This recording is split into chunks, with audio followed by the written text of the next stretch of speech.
As you may know, some might know, my name's Roger Shepherd. I live here in South Korea now. I'm here, this is my 4th year of my own business. And tonight I'm going to talk to you about the subject that I studied, which is the Baekdu Daegan. Something I stumbled upon in 2006 whilst I was here on a holiday, and then came back and revisited it again in 2007. And then wrote a book about it with my friend Andrew and David Mason, who a lot of you may know who he is, who helped me edit the book. And in 2009 I came back to Korea again and hiked mountains for 6 months.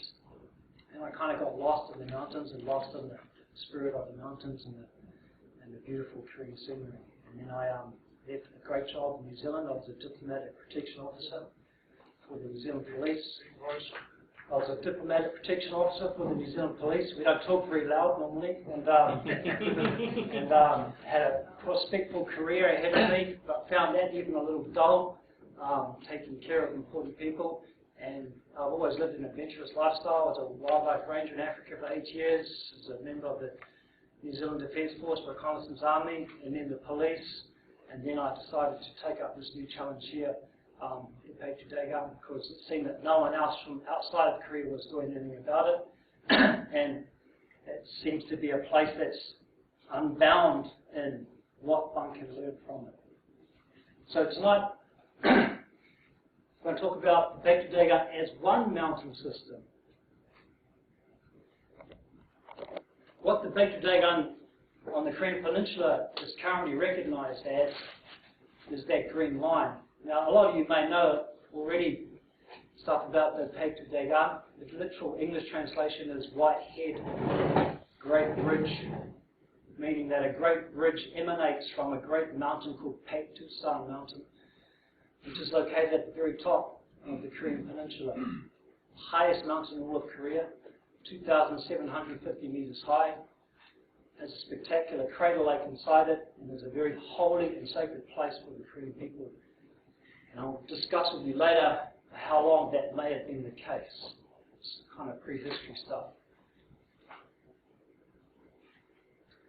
Those mountains that are marked on it, particularly the ones in the northern part of the peninsula, are ones that I've already visited, and there are photos of it in that book. It's about 1,700 kilometers long. That ridge is continuous. It's never divided or broken by water.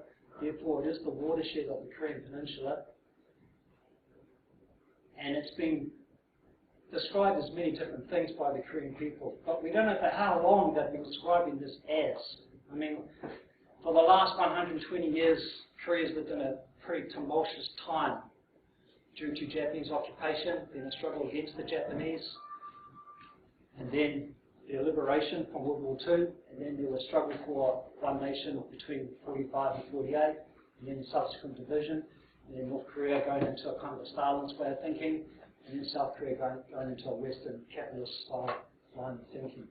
And so a lot of the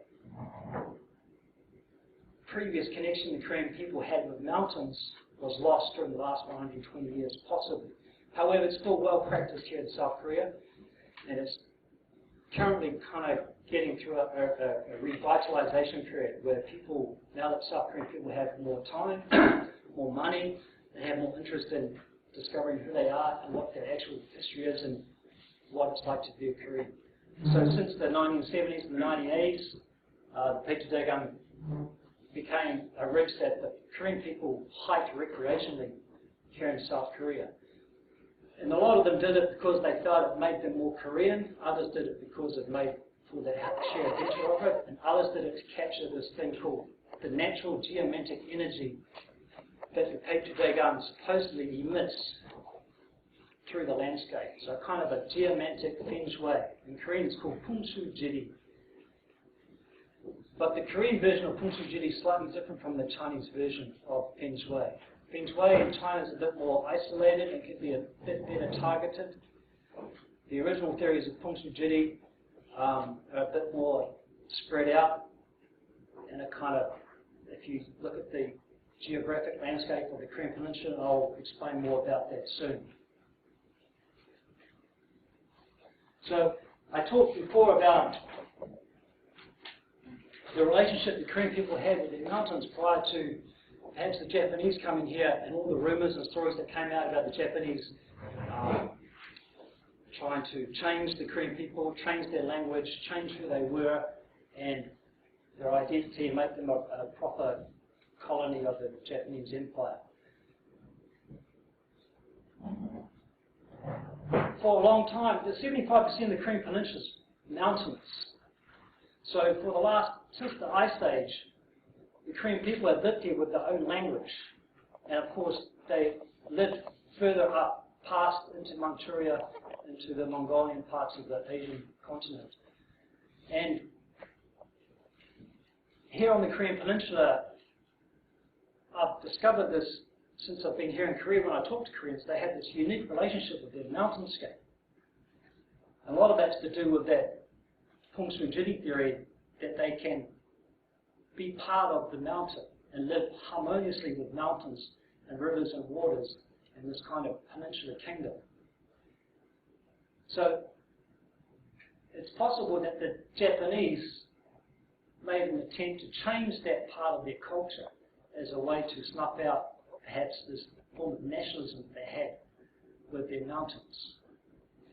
So here we see the Korean Peninsula shaped as a rabbit. And I understand in about 1904 the Japanese launched a 2 or 3 year expedition on the peninsula to study it geographically and topographically, to chart it in a Western manner of mapping and charting the peninsula.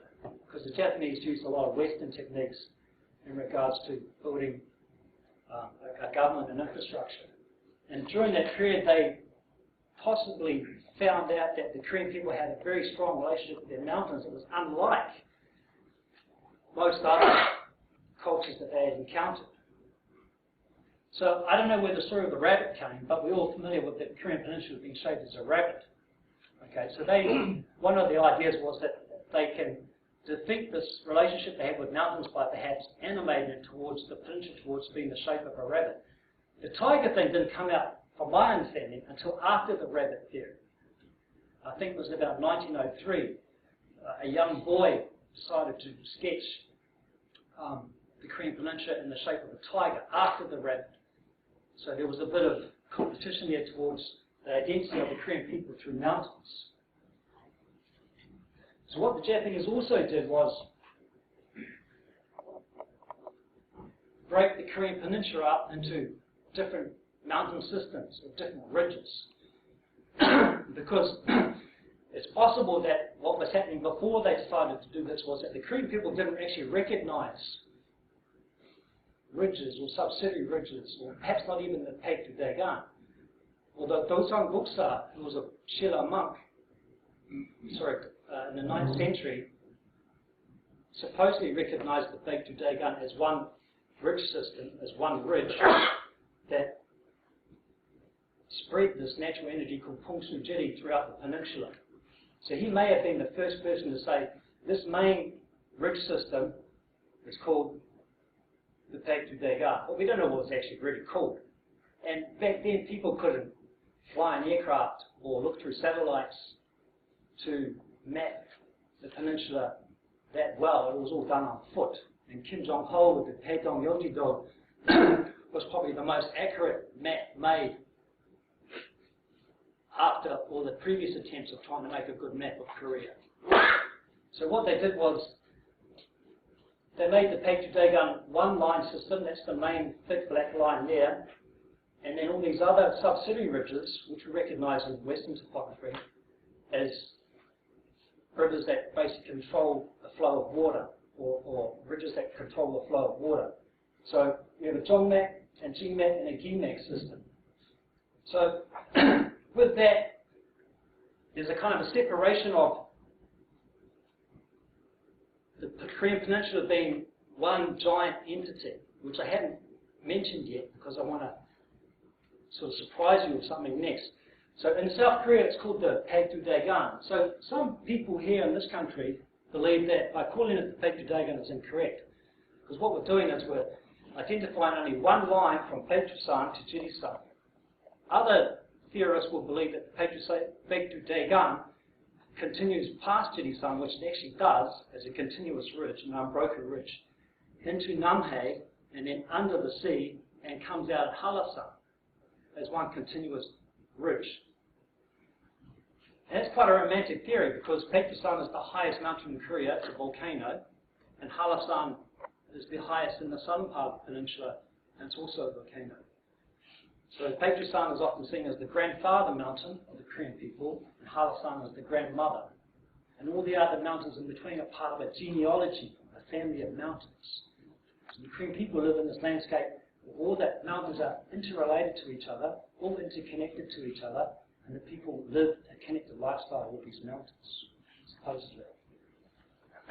So, when I started traveling to North Korea, excuse me, I was pretty naive about North Korea and what they might think of their mountain systems there and compared to South Korea, and of course all the horror stories that go with North Korea.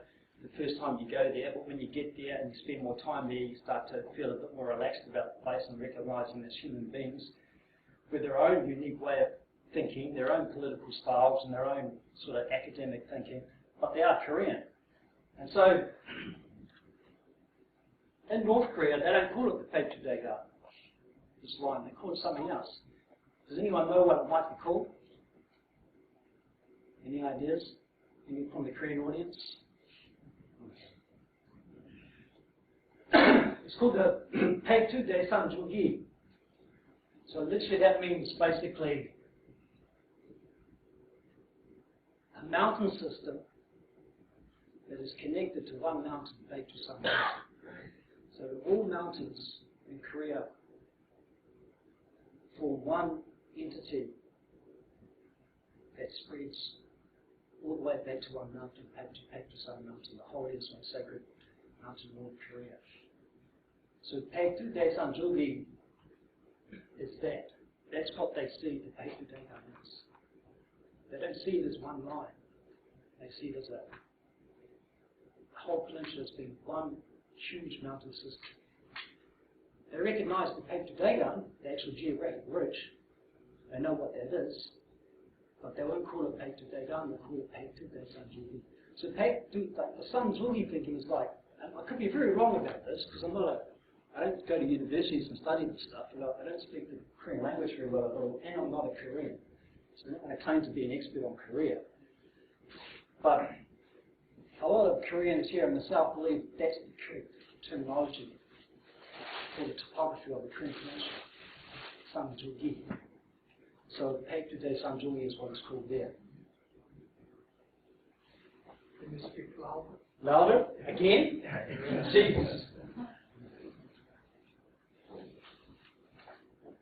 So Korean people live closely with their mountains. I'm not saying they do that anymore in North Korea, it's a different case, but they tend to stick to a more pure version of the Korean language in the north than what's happening here in the south, where the south is more globalized, and we're seeing a lot of Konglish and other influences on their language happen here. So some evidence of the Korean people having a very strong relationship with their mountains pre-Buddhism can be seen with some of these topics, like the mountain spirit. David Mason's probably spoken to you before about Samshin.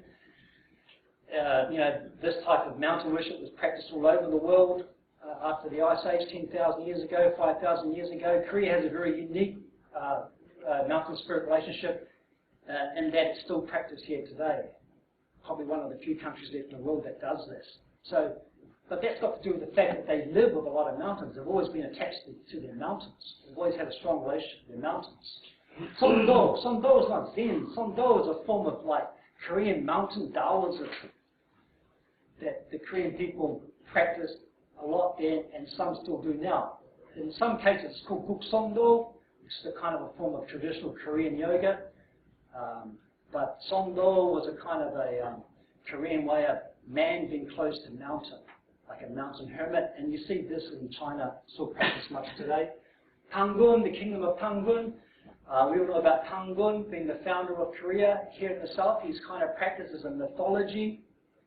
In the north, he's more so believed as being, Tangun was the name of a dynasty, a kingdom of people that formed a civilization on the Korean peninsula, around the Daedong area, and it was called the Tangun people.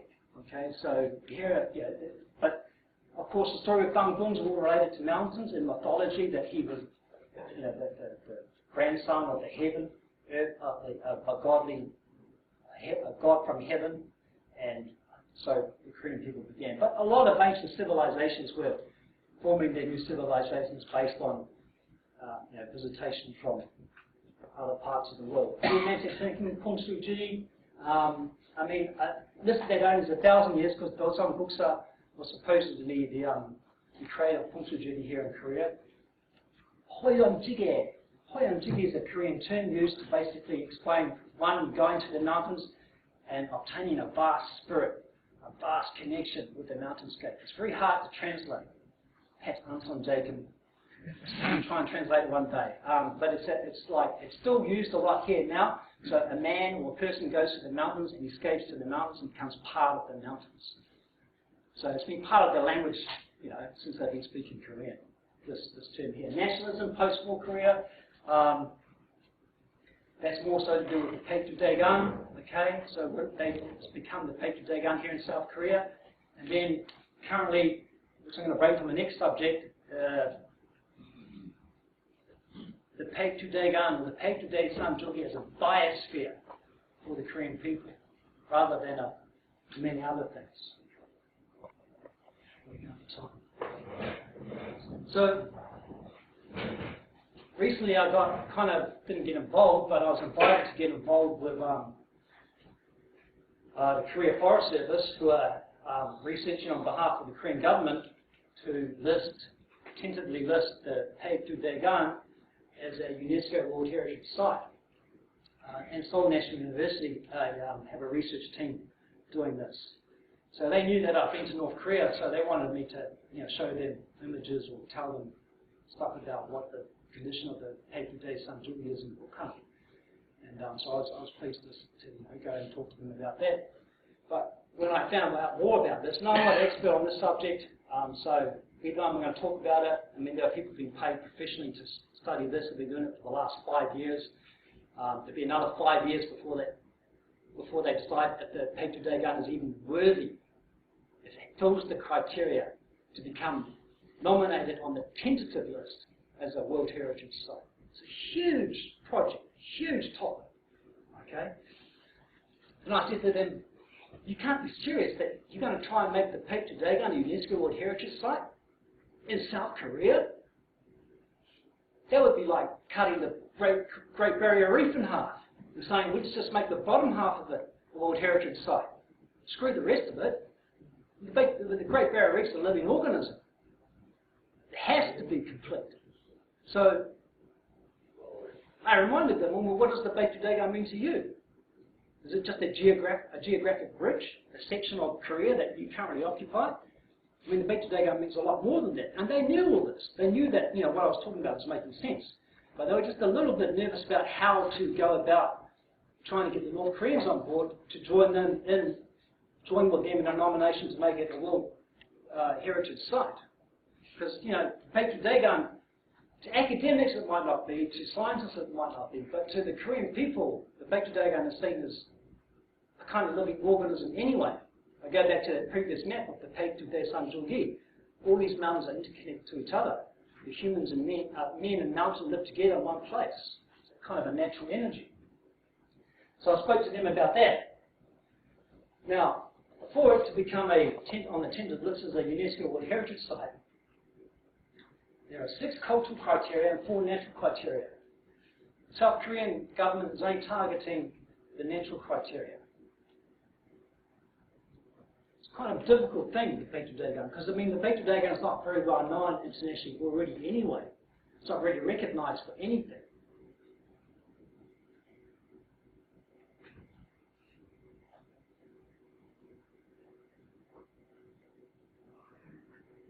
So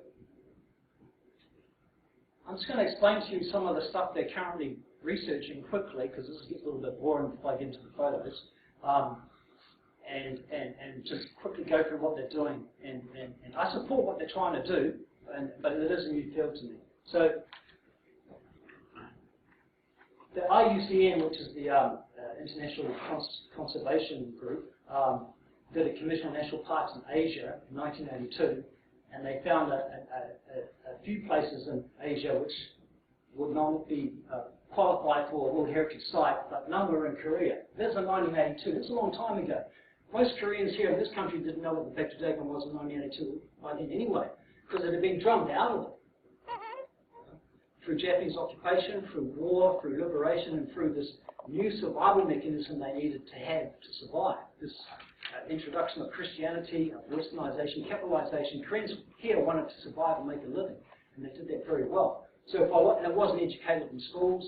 So most people that knew what the Baekdu Daegan in South Korea was began hiking it only in 1982. And back then it was an untouched wilderness. So it was, like I said, it wasn't identified as being on a tentative list in either North Korea or South Korea during that period. This is part of the natural criteria, again, contains superlative natural phenomena or areas of exceptional natural beauty and aesthetic importance. So a tough one to match as well. Okay, so I don't have time to explain what kind of research they're doing to define these pieces of criteria. You can just leave it up to your own imagination. But only 8 sites in the world have been inscribed alone, based on that one section of criteria. But you can use a lot of pieces of criteria. If there's 10, you can use all 10 to try and get nominated on the tentative list. But they need to be very thorough. They know this. The outstanding examples representing major stages of Earth's history.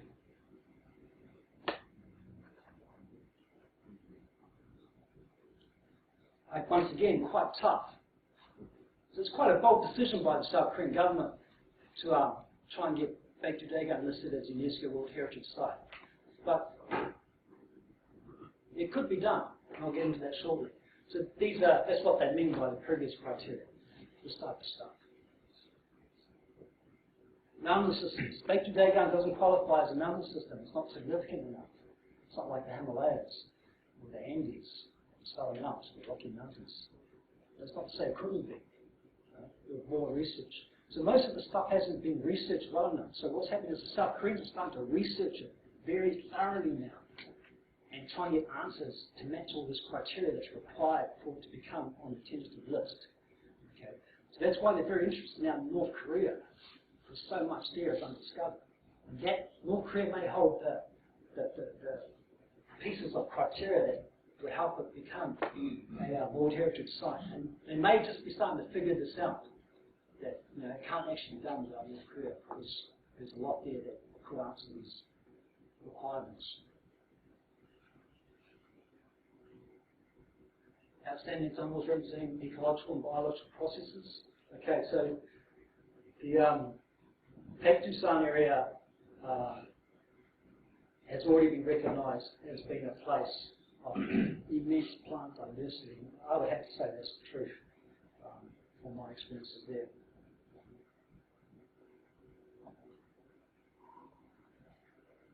Okay, this is getting quite interesting now. Like, there's not a lot of wildlife on the Korean Peninsula, full stop anyway, especially here in South Korea. There's a lot of deer, a lot of pig, and some other species of animal. There's nothing that's threatened or rare or that's vital for global interest. But there is Chinese deer. I don't know the scientific name for that. There's the bottle, which still exists here in South Korea. It's been rediscovered in the last 10 years, I think. Bits and pieces of small populations of godol. It's kind of a mountain goat, mountain antelope in Sorak-san. There's godol, Rodok-san mountain, Dogyu-san mountain, and Ode-san. Who knows where else it could be. Bear, obviously reintroduced into Jiri-san, but in North Korea, bear exists. I mean, I've seen bear feces and bear tracks, and I've spoken to people in North Korea, and bear population is very wild and untouched and natural. There's nothing introduced about the bear species in North Korea that still exists there. Perhaps not large populations, but then, once again, we don't know, because no one's researching this. Not even the North Koreans are researching this. So these are great areas that the Korean people can get involved in somehow if we can sort of start to cool down the relationship and start to focus on something that the Korean people share together, which is kind of what my whole topic's about. It's the Baekdu Daegan Interestingly enough, leopards, I did some research on this. Did you know that leopards existed in Korea? Yes. Yeah, they do. I mean, if you look at some of the old paintings in the temples, particularly in the Sun Singats, or the Dangwon paintings, they're often wearing a leopard pelt.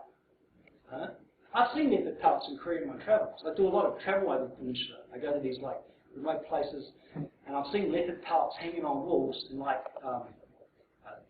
small collections, private collections. I've asked the owner, where did it come from? He says it come from here, like 50 years ago or so. And leopards, when I worked as a wildlife ranger in Africa, I mean, leopard is the most elusive animal that can survive anywhere. When I lived in Johannesburg, leopard would live in the mountains behind the cities, 1 kilometre from a population of 1 million people.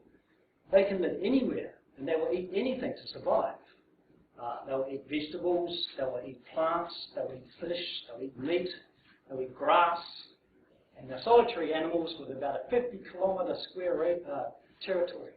The only time the male and female meet is to mate, and then they go back and live separate lives. So the last leopard that was found in Korea, in South Korea, was in Jirisan in 1963. I couldn't find a photo. Man, it would be awesome to find a photo. Tiger. I mean, tiger's like a national animal of Korea, yet there's no more existing here, as far as we know. So my research found out that the last tiger caught in South Korea was in Gyeongju in 1922. But there may have been other incidences after that, I'm not sure. So it gets back to what tiger population, if any, might still exist in North Korea. Now, the North Koreans I've spoken to believe that there's no more tiger population in the Baekdu-san area, the Baekdu Daegan, the Baekdu Daegan, which is a plateau, massive plateau. I'll show you some photos of this shortly. And, but they did tell me that there were stories of tiger living in the central part of North Korea on the Baekdu Daegan Ridge, where it's more rocky. And that's in the Pyongan-Namdo region. Sort of, if you went due west from Wonsan into the central part of North Korea, that's where they believe some tiger may still exist. I mean, but once again, there's no research done on this. I mean, there's no, because of how closed North Korea is. But I hope to break all these barriers and keep gaining the trust from them for me to go there and start researching this type of information for Korea, on behalf of the South Korean people as well. So it'll involve going and talking to people who hunt in the Gowans and the plateaus, and whether they've seen any sign of tiger. A lot of people might not want to talk about it, because they're probably poaching. I mean, if the military out there, they'll be poaching them. All militaries do that. So anyway, so the other section is cultural criteria. Okay, so this is the part that the Seoul National University hasn't touched on yet, the cultural part. So when I did a talk for them, I talked just about the cultural stuff, the stuff that I'm talking to you now about, the unique relationship that the Korean people have with their mountains, blah, blah, blah. So the following are notes from a workshop that was done in 2010, I think. So these aren't my quotes, and I hadn't listed the names of the people, but they're all good quotes. And so what happened was, people started turning away from, okay, natural criteria, let's start looking at the cultural criteria. But in their answers, I start to see a different pattern.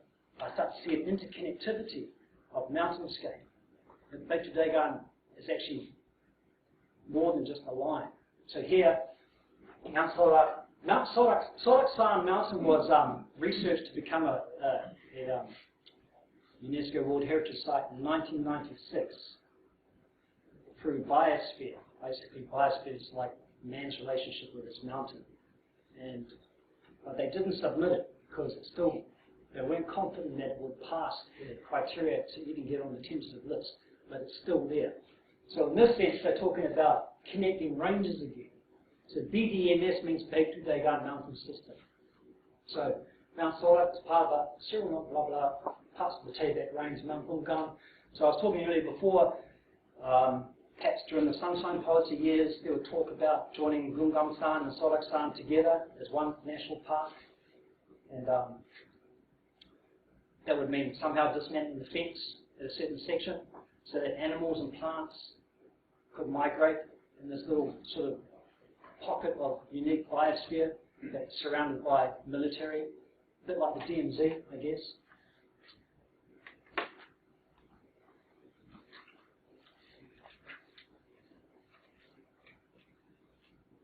Okay, Korea's green growth strategy, that's kind of another interesting thing too, because the Korea Forest Service had quite a unique green growth policy going on in Korea. I won't get into great detail about that, but it involves harmonizing people closer with nature again. Here in South Korea, there's like 50 million people living on a place the size of South Island of New Zealand. It's a lot of people, but only 30% of the land is lived on, the rest is unoccupied due to mountains. So South Korea has a unique opportunity to manage their relationship with nature. 50 million people harmonizing with nature. So they have quite a unique opportunity to do well at that. Okay, so the International Conservation Group launched a Global Connectivity Conservation Network. So what they're talking about there is almost like there's what do you call it, cross-national parks. So vast expanses of wilderness that are shared by more than one country. In Africa, we saw some stuff back in the 90s where migration routes became protected. Not as UNESCO World Heritage Sites, but they became protected so that elephants, buffalo, and huge species of antelope could migrate through countries and routes that they've been using for 100,000 years or so. So it's starting to like get bigger with a picture. In a sense, the whole planet should be a World Heritage Site, because the picture starts to get bigger and bigger. We start to make all these sites, and then we start to recognize them as being all interconnected with each other. And we all know fundamentally that everything is kind of interconnected. So, okay, so we get back to the tiger thing. So once again, they start to connect Russia, China, and the Korean Peninsula. These are zany ideas, but in theory, they're actually quite correct. That's what it was once like.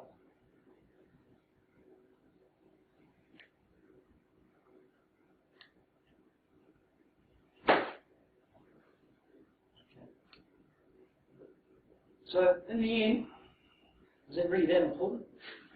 After all this, is it? I mean, who are the UNESCO? Who the hell are they to tell someone what's important? I mean, you could look at it that way. Huh? You don't want to spend like hundreds of millions of dollars doing research on something that might not happen just to please some huge gravy train based in Switzerland called UNESCO. Is it really that important to Korea? I mean, Korea's a small country, right? I mean, you know, no one cares much about Korea. It's all China and Japan. Korea's kind of living in turmoil, north and south. There's more important things to do. So, yes, let's go ahead and try it. Maybe North Korea and South Korea could work together to actually, if not make it a World Heritage Site, at least learn more about the Baekdu Daegan and perhaps work together to protect it for themselves. It's their own sacred piece of mountain system. It doesn't need to be a World Heritage Site. It could just be something that's special to the Korean people. Okay, yeah, so that's it. Sorry, yeah, thank you. So that's enough of that. Now I'm going to show you some photos, photos of the Baekdu Daegan in North Korea, and I hope you like them, and they might give you an understanding of, you know, kind of how beautiful the Baekdu Daegan mountain system is. It's not, you know, what is the most beautiful system in the world? We don't know. It's up to the person again. Before that, this is some other projects I'm working on this year. Four Seasons documentary. So the North Koreans recently gave me permission to make a nature wildlife documentary of the Four Seasons of Baekdu Mountain on the North Korean side, which is about 45,000 square kilometers of land, I think it is. It's quite big. And I'll be using North Korean, if I get the money, I'll be using the North Korean camera crew from the Korea Central News Agency, and I've already done a lot of work with them on my last visit last year with the New Zealand motorbike expedition. They rode their motorbikes from Russia into North Korea, across the Gaesong, and continued through the Hallasan. So, and then NBC Korea, who I do a lot of work with, want to make the actual documentary. So my role would be to go to North Korea, work with the camera crew. If we get enough money, I'm going to recruit a New Zealand cameraman, you know, like a guy who's done work for the BBC or National Geographic, who can basically show us how to do this, because I ain't got a clue how to do this. And I doubt the North Korean guys will have enough experience to know how to capture high quality stuff. But whatever, as a team we can learn together how to do this, and then take all the footage back south, and over the next 2 years make a beautiful documentary for the Korean people.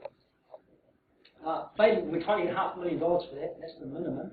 So the Korea Communications Agency, the KCA, they're currently holding our proposal for that, and we'll get an answer in March. So hopefully they'll trust me with that one. Chulbosan, which is another mountain in North Korea, failing Baekdu-san, because Baekdu-san will be logistically very difficult, because in the winter seasons are really, really heavy there, minus 50 degrees centigrade, you know, on a windy day at the summit. You can't walk up there, you can't sleep up there, you'll die. So we'll be using military helicopters to get to the summit in winter, and hopefully down to Cheonji as well, you know, to drop off with a chopper and then spend a whole day filming. But weather changes all the time, so we may be stuck there. Yeah, or maybe rappel or abseil down into Cheonji, because it'll be all iced up, so there'll be an actual route into Cheonji, the lake there. And then snowmobiles and all sorts of crazy stuff. So I'm actually a little bit worried about that section of it. And then perhaps if I did, Chulbosan's a lot more easier because we can access it by vehicle even in winter. Okay, that's located on the east coast in Hamgyeongbuk-do near Cheongjin. It's a very beautiful part of Korea. The mountainscape there is like the Grand Canyon a little bit. It's really trippy and weird. And that's on the tentative list.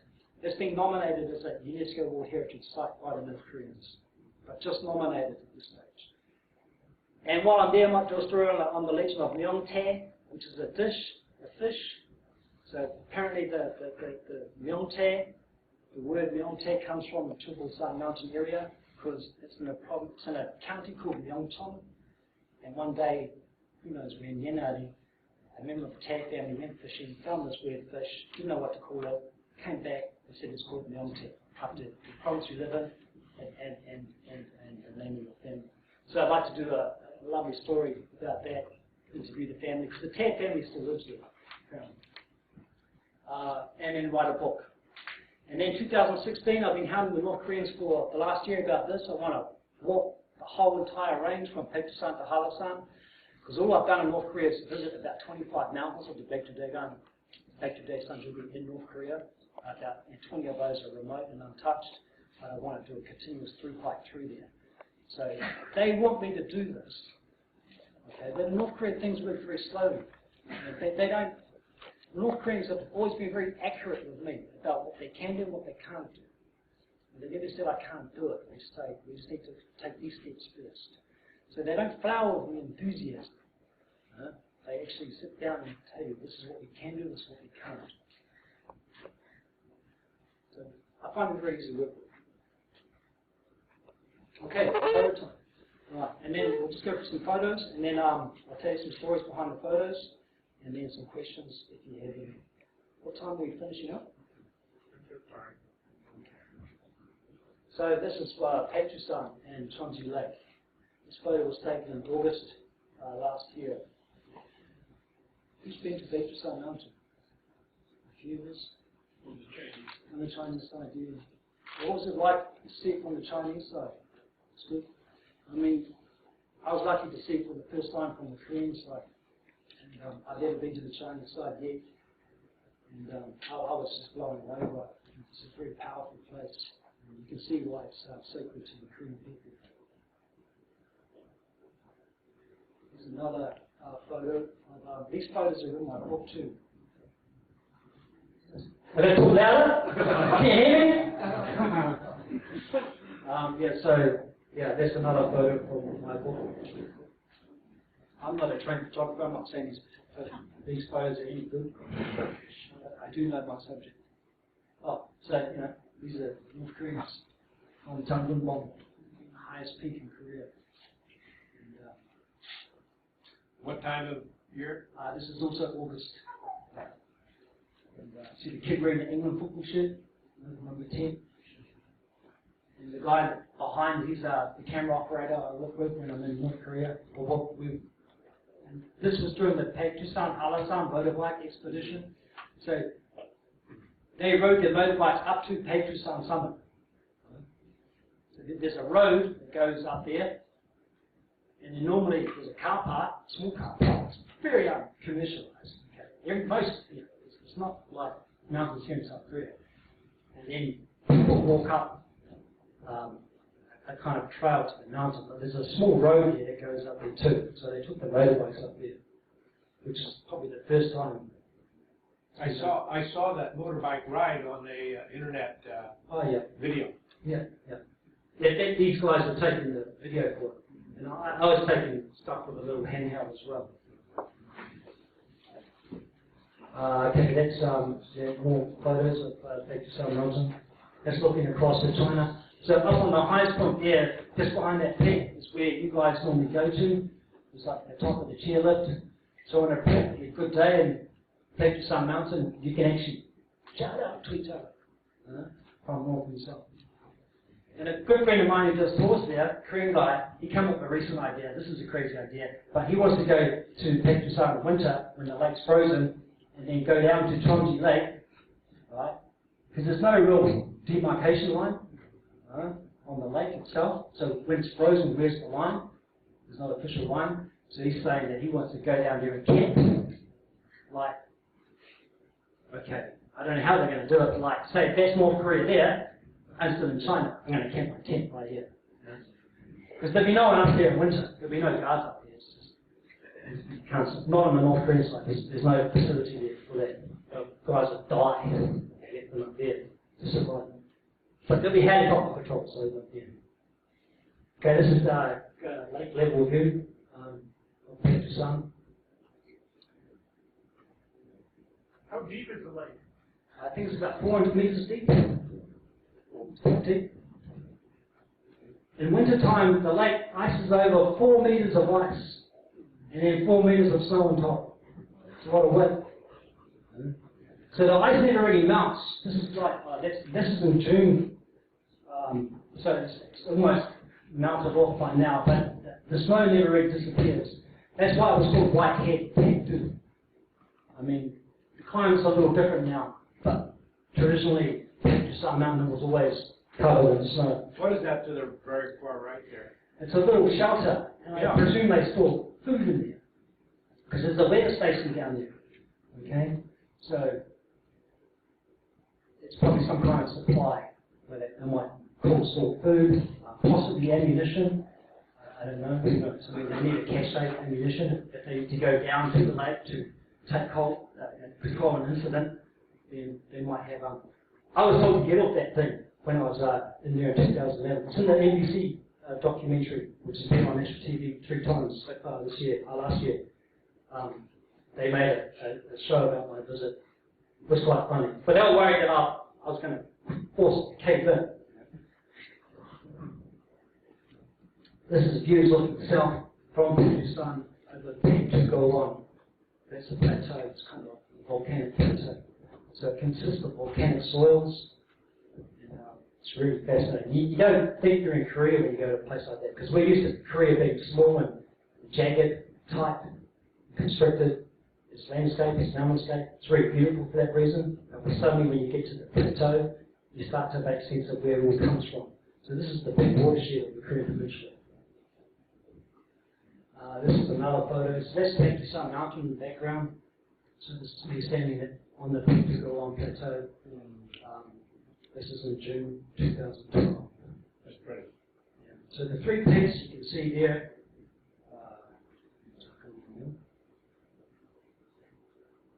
The peak on the far left, sorry, the peak in the middle is Jangwon-dong, and the peak on the right of the photo is Gyeongnam-dong. And then the Chinese border is kind of maybe up to the left there. So the Koreans only own 1/3 of Baekdu Daegan mountain, 2/3 Chinese territory.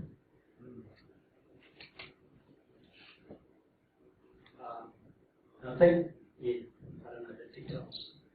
It was to do with the Chinese, the Korean War involvement with the Chinese, some There's another photo of the Baekdu Daegan, the rhododendron growing wildly. So, you know, we talk about the UNESCO World Heritage of plant species. They believe that plant species might be the thing that captures the imagination of UNESCO. All these undiscovered plant and flower species that are waiting to be recovered, particularly in places like North Korea. So if the South Koreans, you know, want to involve North Korea somehow, then there's a lot of research that can be done at DPRK. Just some girls. This is in the Great Forest.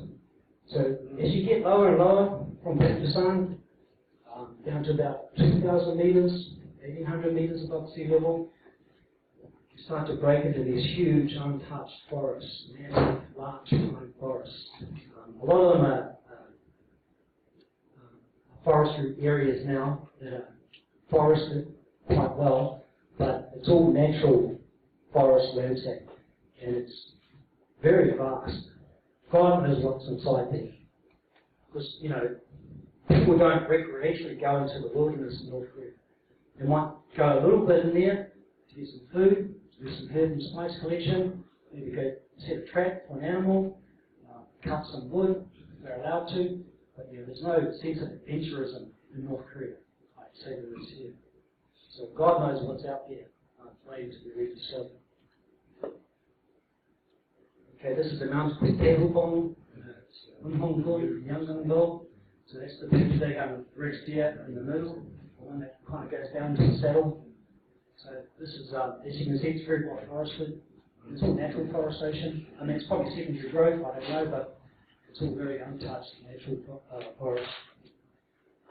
And, you know, don't get me wrong, North Korea is denuded, but, you know, it's obviously denuded where it is, around, you know, populations around Gaeseong, Pyongyang. Here, where there's no one living, it's very pure. So, the South Koreans at Seoul National University recognize this. They were already aware of satellite imagery that the condition of the Baekdu Daegan in North Korea is actually a better condition than what it is here in South Korea. And South Korea has a pretty good condition, right? But there's a lot of interference here in South Korea because there's mines, there's telecommunications, there's you know, lots of infrastructure going on, which is vital as well, okay? But it's not in the pure state that it is in North Korea. And that's not because North Koreans want it to be pure, it's because there's no infrastructure there. There's no one there. Right. You know, it's not choice, it's just the way it is. But the Baekdu Daegan and Baekdu Daegan regions are very sacred to the North Korean people because what they recognize the Baekdu Daegan being for them is a kind of a revolutionary area, sacred for revolution. So during the anti-Japanese campaigns, the freedom fighters, and there were many other, you know, there were many famous freedom fighters that were based in the Manchuria region, were infiltrated in and out of these great forests and mountain regions of the Baekdu Daegan, and they were hiding out in the mountains of the Baekdu Daegan. And there's a lot of RAS of the old camps that these guys hid in as well during the struggle against the Japanese. So they see the mountains in their part of Korea being sacred for those reasons as well. So this is the shot that I happened to take. We stopped the vehicle. I left my camera in the back seat. We're in the middle of nowhere by now. And I didn't see this ever anywhere in Korea. Apparently it used to be very popular on the Han River back in the days. And I was taking a leak by all chances. And there was this big cow trying to sexually assault me at the same time. And so I'm busy like trying to keep this cow away and taking a leak, and then I see these guys come flying down the river at 25 kilometers an hour doing this stuff. So I just ran back to the car, got my camera, and then just snapped that. And, so this is like, you know, ancient logging they're using. This is the mountain called Turusan Mountain. I'm standing on the Baekdu Daegan here. This is the Yangon again. This is in the northern provinces of North Korea. A place called Daegan. Turusan Mountain is about 2,309 meters above sea level. So we had a great day that day. Often the problem with me was the guys that I work with are from Pyongyang, they're city boys, right? So they don't really get into this mountain rubbish, like me, but we're good friends, right? So they work really hard in the traditional Korean way of hospitality, that you see here. They work really hard for me there to get what we've agreed to do. Okay, so we have to recruit local people who know how to get up the mountain. Yeah, and that's not always easy too, because a lot of people don't go to the mountains. It took us about a day or 2 days to find a route to that mountain. Okay, this is after we climbed the mountain. This is like a day or two later, looking back at the mountain. And that mountain there is like quite a healthy bear population. Possibly, I'm no expert on bear, but we saw a bear sign. We saw fresh bear feces, like that morning, and bear tracks. And a team of 4 of us walked up that mountain, and that's near the top there. And I just carried my camera bag. I saw my guide, lovely guy, old man, Park Cho was his name, and he didn't need any water or food. He just headed up the mountain, and I was with my 2 boys, two mates from Pyongyang. They were getting more and more tired. They were carrying the food and water, all right? So we split up. While we reach at the top, we keep walking, get up to the top. I'm only carrying 1 bottle of water. I was thinking, well, when the guys catch up, I'll get some more water. It was like 6 or 7 hours to get to the top, and no sign of the other 2, right? So we're sitting here with no water. He's okay, the local guy, he's okay, like he's tough as nails. And we're eating like wild honey. So he's carrying a pot of wild honey. And I'm really dehydrated down the way because, we're at the top of a 2,300 high meter mountain. This was the highest mountain I climbed in Korea. Because the first time I drove up there, just flew on floaters, right? So I wanted to just drive up there. But this is the highest mountain, the first highest mountain I climbed in the Korean Peninsula.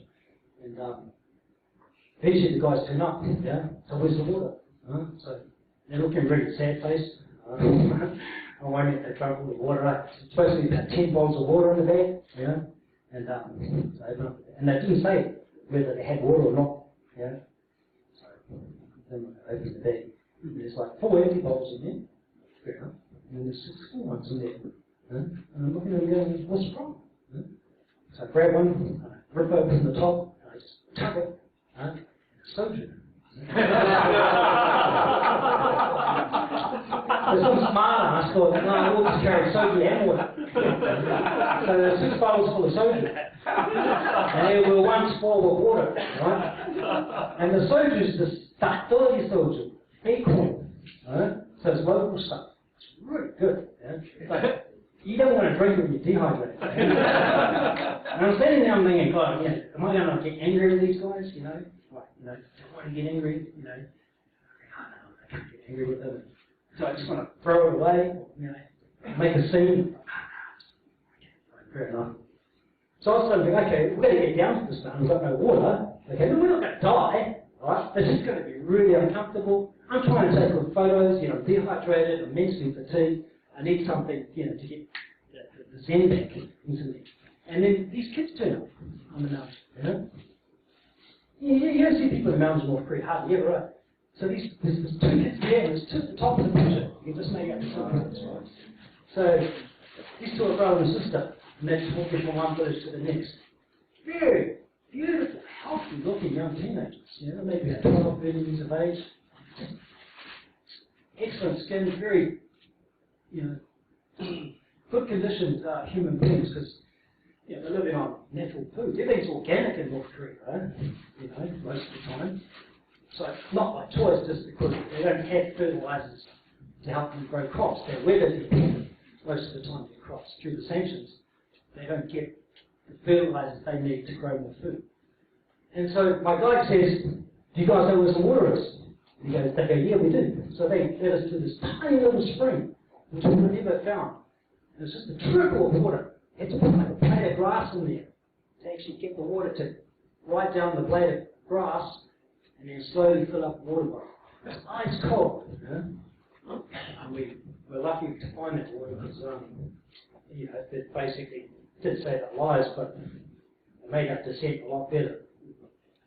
So this is North Korean landscape. I chose all the mountains I wanted to go in North Korea, by the way. They didn't direct me where I could go and couldn't go. I just plucked them off a map. There's no information about them. And then they went away and found out that I could get permission to go to these, and I did. So that's the Gamma go on. The Koreans know what the Gamma go on. The Gamma go on is the Great Plateau of Gamma in Yangon-do, and it goes through to Jajang-do. And if you look, this is standing on the mountain, and like, if you look at that water, it's quite big and untouched. And there must be untold species of plant, animals, perhaps a leopard, maybe a tiger.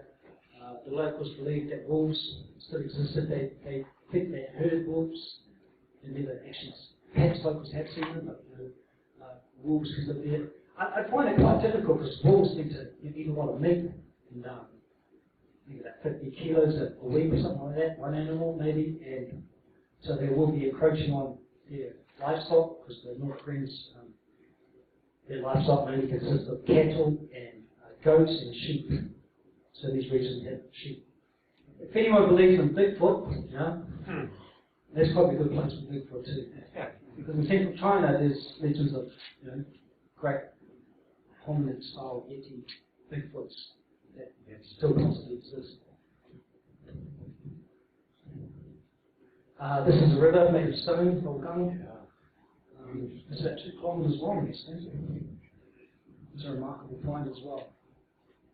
So the Baekdu Daegan is sort of, this comes off the Baekdu Daegan.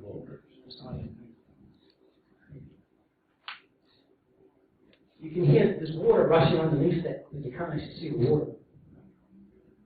You can hear it. So when you're in the forest walking to this natural feature, you can hear a giant river. When you walk out of the forest, all you see is this. So there's no actual, there's water, but you can't get to it. Okay, this is in October 2011, so it's a little drier now. And this is in Pyongyang, so this is looking west from the mountain of Pakistan. To the left, you can kind of see a clearing area. So in the summer season, they would bring their cattle up there to graze, their sheep, and horses as well, apparently, I was told. So it's a very kind of, North Korea is very, okay, this is just a random photo.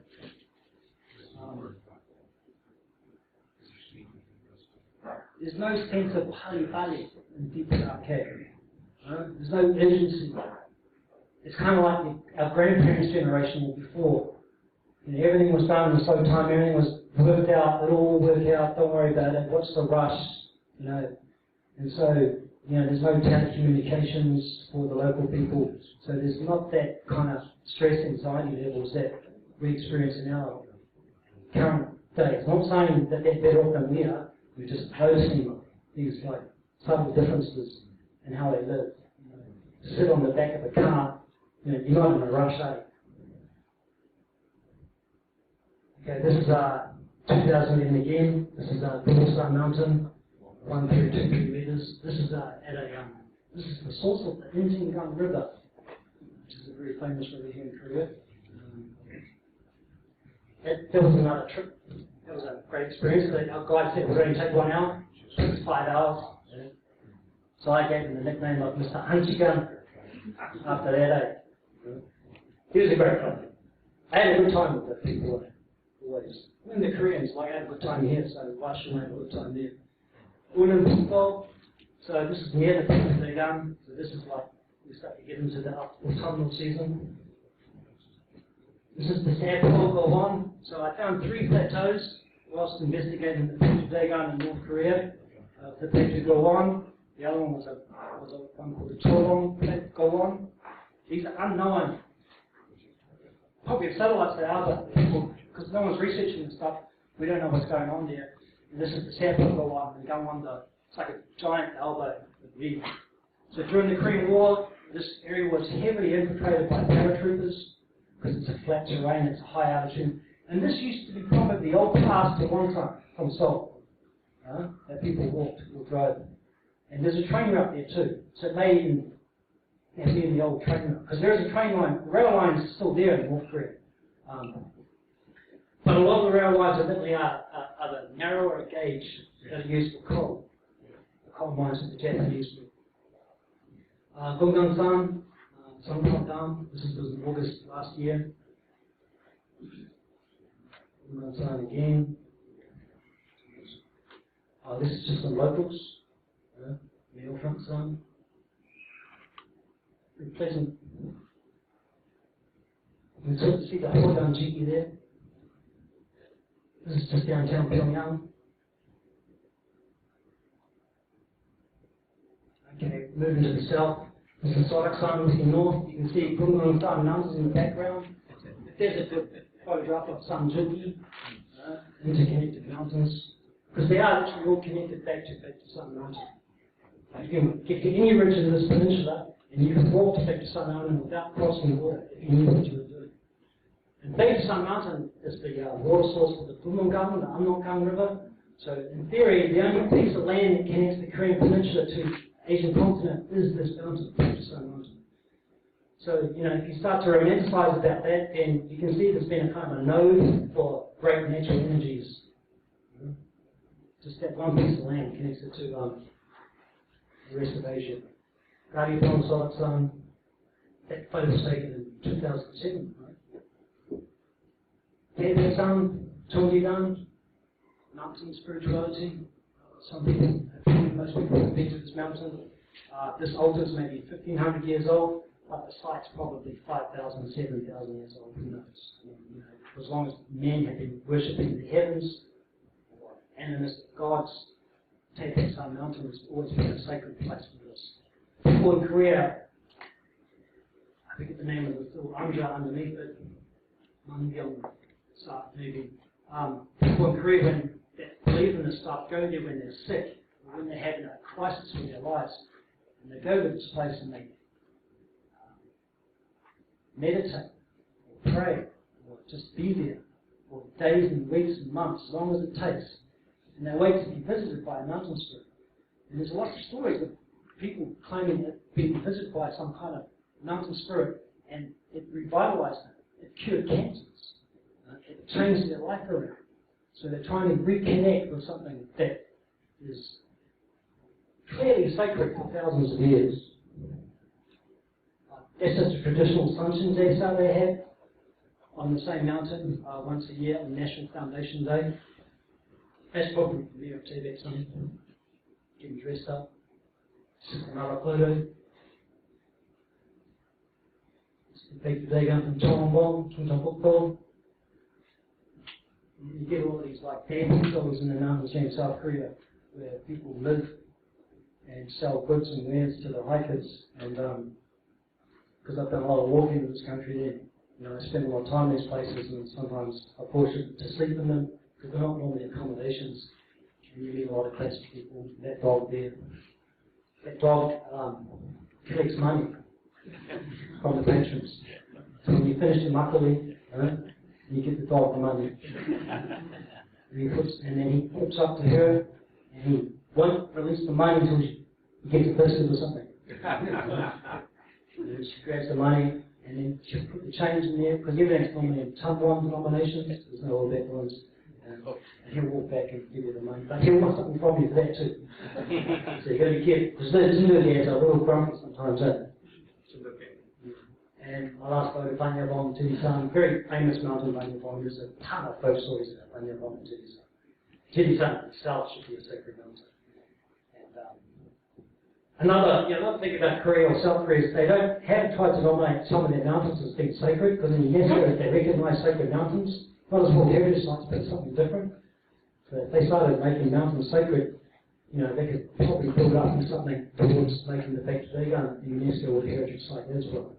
So if we start connecting all these little pockets, special places together, and getting them back to the Baekdu Daegan, and then getting the North Koreans on board, who knows what we could do towards at least the Korean people sharing something similar. Because currently they're not. Okay? So it could be something worth pursuing. And that's it. Thank you very much.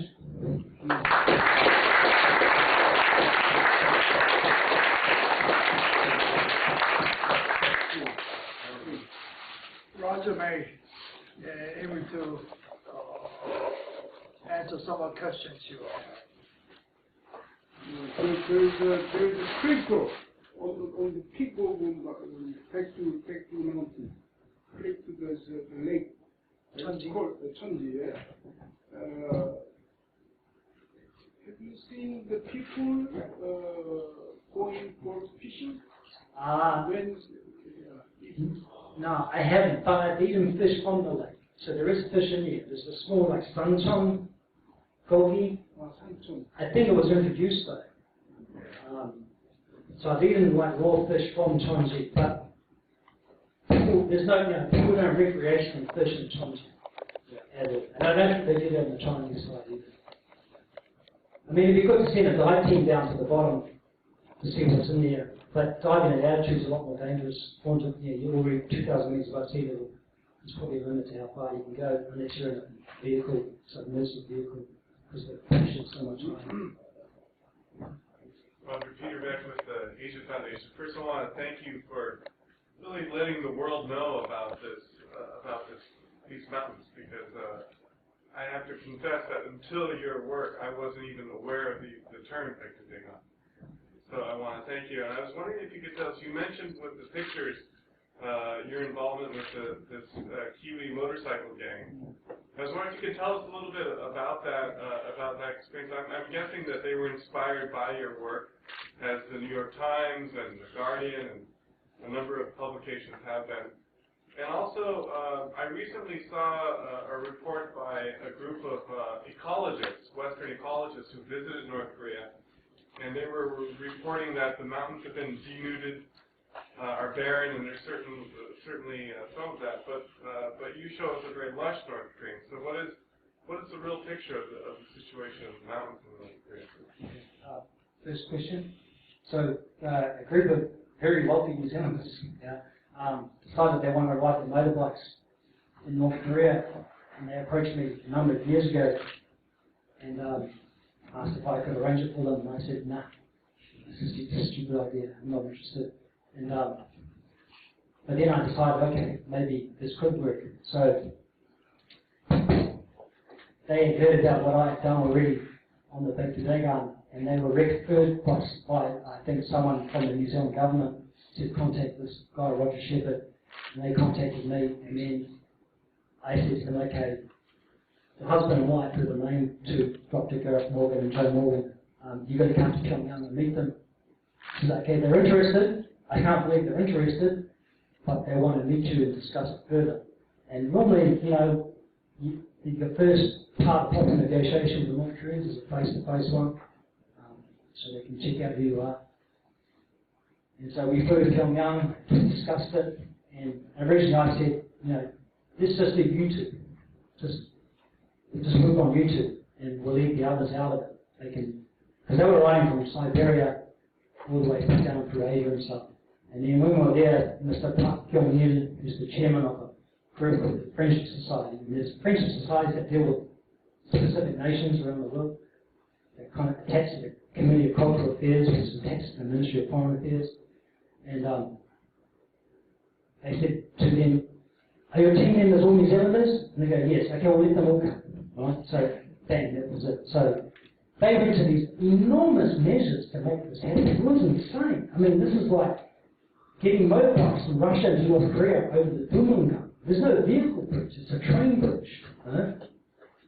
The Chinese option was out, because the Chinese option is a vehicle bridge in that region of the Manchuria, but it's kind of close to civilians because there's a lot of illegal trade going on up there, despite what the UN is saying in regards to sanctions. So they don't want people seeing what's going on. So, in the Russian side, Gareth, who's, a wealthy economist, he got basically extorted for a lot of money from the Russians to put his bikes into a carriage, close the doors, and then ride it over to the North Korean side. 30-minute journey. I won't tell you how much money it cost. It cost a lot of money, yeah? And then the North Koreans were waiting. So the North Koreans said, listen, we'll let you ride your motorbikes through our country, but you've got to get into our country by yourself. And we'll let you out through Panmunjom, right? But we can't guarantee that the South Koreans will cooperate. So, to put a long story short, the plan was to ride through Panmunjom, 5 motorcyclists, yeah? And about 2 days out, we visited Panmunjom, just to have a look, make sure everything was ready. And this is working with the United Nations Military Command, this is working with the Ministry of Unification, this is working with the New Zealand Embassy, this is working with 13 different government departments within North Korea just to accommodate the bike tour. Yeah, it was like, the amount of work they did was insane to make it happen. And no one can contact us in DPRK. So the New Zealand Defence Attaché member, 2 days out, we weren't there at the time, okay, he got on a loudspeaker and started yelling out to North Koreans, "You can't let the New Zealanders through Panmunjom. It's a violation of United Nations, blah, blah, blah." Can you imagine the reaction of the North Korean soldiers standing there listening to this guy, you know, harp on that, telling them what to do, in like the most sensitive part of the world. Anyway, we got this message back, and the New Zealand guy said, "You got to let them go through Gasol. Please don't let them to Gasol." So he's very polite about it. This New Zealanders tried to be, right? And but he had to shout. And then so in 2 days, the North Koreans actually managed to change the logistics from Panmunjom to Gasol. So they had to actually, I don't know, say, swallow their pride and say, "Okay, we'll do what you need." Because it doesn't normally happen like that, eh? This is the Korean stuff. Like, as soon as someone disagrees, it's like, okay, no more talking. See you next time. So they got through Gasol. So the South Koreans believed that we would never get there. They thought that I found all this out later on, that we wouldn't actually get that far. We wouldn't firstly get into the country. Secondly, we'd be never given permission to leave through that area. So from what I heard from very good reliable sources was, even though they said, "Yeah, okay, we'll let you through," when it actually happened, they didn't know what to do. Because there's a lot of red tape and bureaucracy here. This is what happens with developed nations. New Zealand, America, Australia, UK. When there's a process, there's a lot of people you need to talk to make it happen. In DPRK, there's only one guy who says what you can do and can't do, right? If he says it's okay, everyone's going to do it. So it's kind of interesting. And they rode they crossed and they went through all the way to Halasan.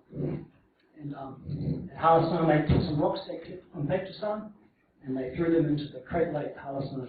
It's a message on Korea. Second question, yes, there is a lot of deforestation in North Korea, and they are correct, but it's basically around the areas where there's population, Pyongyang, Kaesong, Wonsan. Obviously, there's a lot of crops being grown in North Korea, okay, but it's all flat. There have been rice fields for ages, but a lot of the mountains are denuded. But the big mountains, where the people don't live, are very, very pristine, very untouched, very stunning parts of, one of the probably last untouched pieces of natural wilderness left in the world. And as I explained before, that's due to lack of population, lack of infrastructure, and lack of demand. Because, they can't trade internationally. So there's no demand for their natural resources anyway, other than what China's giving out, slowly but surely, which is coal and hard wood timbers. So it will change, but who knows.